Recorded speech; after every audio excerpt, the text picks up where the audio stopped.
So I need to be, so I'm a little worried. What else? Other than that, I'm working 2 new jobs. It's going well enough. It's always difficult teaching English here in schools, because especially when you're an experienced teacher, because you go into a school and you right off the bat you see that like half of what they're doing is wrong. Like their books are horrible, and their curriculum is set up wrong, and there's not too much you can do. You can try to make some adjustments and whatnot, but chances are the schools have been teaching like that for years, and you're just some new guy walking in the door, and they're not going to change everything based on what you say. So it's always a bit frustrating if you're an experienced teacher going to new schools, because the first thing you notice is all the flaws in their system.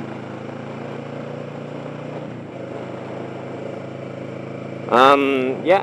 So yeah, I got 2 new jobs. They seem to be going well enough so far. And other than that, my YouTube's been doing really well. It should drop this month. Normally in October, my views just plummet, and it's last year when it happened, I had all these haters saying, "Oh yeah, it's because you suck now. You used to be good, but you suck now, and now that's why everyone's leaving, because you suck."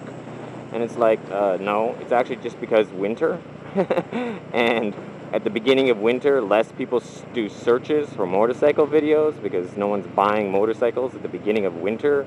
Nobody's, so the majority of my new views come from people doing motorcycle searches.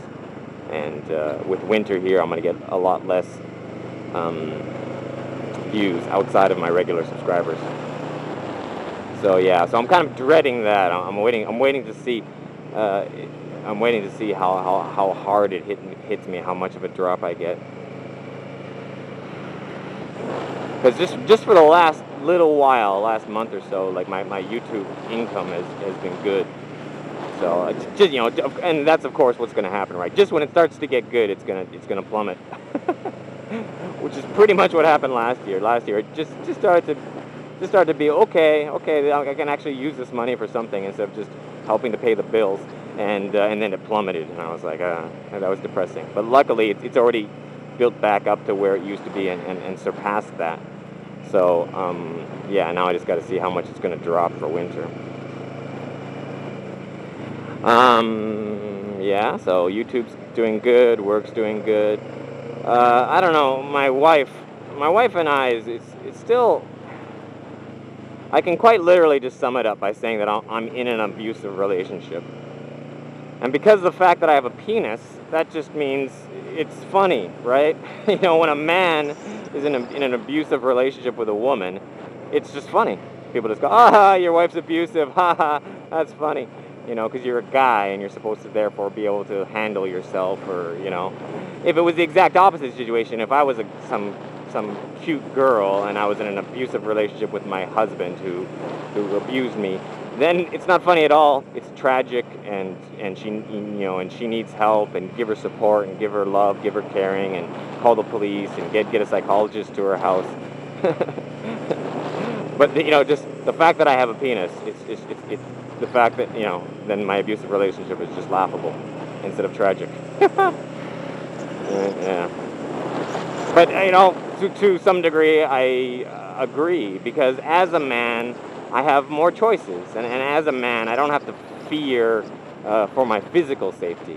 Some women are honestly in fear that their husband will kill them or seriously hurt them, and therefore they feel trapped in a relationship because they feel that if they try to leave, they could be in physical danger. And as a man, I don't really have that.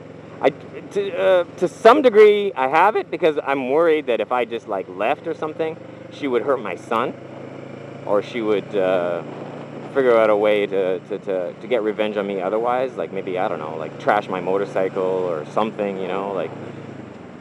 Just beating someone up isn't the only thing you can do to someone, and it's not even the worst thing you can do to someone.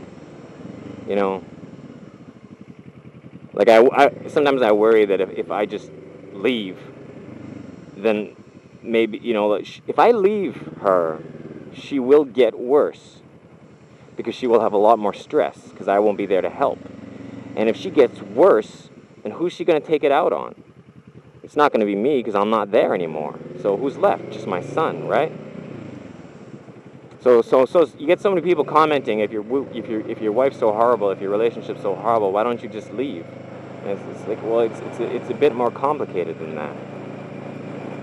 Because she's the woman, right? She'll get the kids.